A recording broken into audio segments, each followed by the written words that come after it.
Kagoma. Shomari Kapombe anaangalia cheze wapi, anamwekea Eli Mpanzu. Nafasi nzuri kwa Simba. Mpanzu anafinya, Eli Mpanzu katika nafasi, Mpanzu Atijiku. Sasa Samadu atacheza wapi?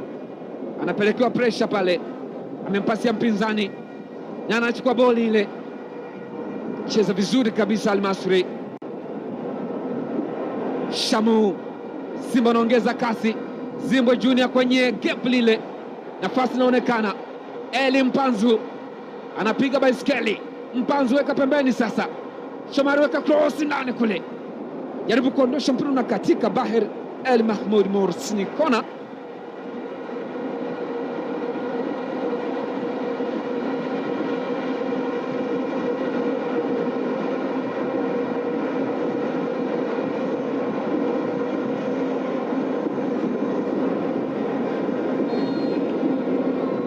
Tazama kona hii, Eli Mpanzu weka ndani kule, cheza nasi. Ni goal kick. Steven Dese Mukwala akianza badala ya Lionel Christian Mbida Ateba. Alianza mchezo wa kule Misri, kichwa chake kinakwenda nje ya lango. Steven Dese Mukwala, striker raia wa Uganda. Mahmoud Gadi nahodha na goalkeeper anakwenda kucheza goal kick.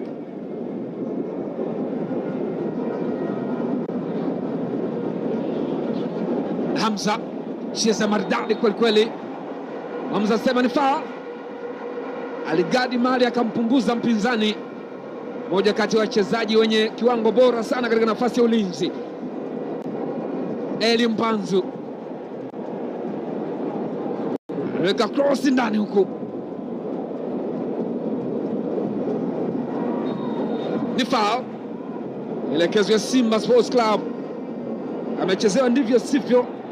Mohamed Makhlouf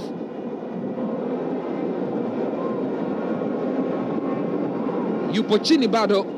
Mohamed Makhlouf, nyota ambaye ana uzoefu miaka 27 akisakata kabumbu ndani ya Al-Masry. Dakika 20 zinamfanya Anis Boujelben,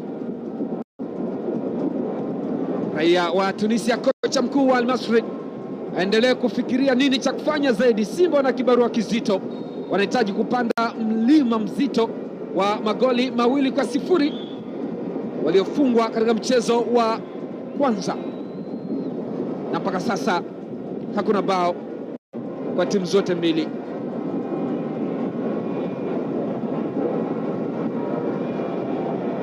Wanaondoka sasa, mpira umekuwa mwingi sana mbele ya Jashalewa. Ukiwatazama Al-Masry hawana haraka kabisa, hata wakienda kurusha ni taratibu kabisa. Watazame tu, wanajua wanachokifanya. Ni hesabu za timu nyingi kutoka kaskazini mwa Afrika, hasa zinapokuwa ugenini. Wanasema wao ni rahisi zaidi kupata sare ama suluhu ugenini kuliko kushinda. Atijiku sasa, Samadu, pasi fupi ile, ni nafasi kwa Simba. Eli Mpanzu anaweka, wamechelewa, alikuwa anafikiri pengine uko peke yake uwanjani.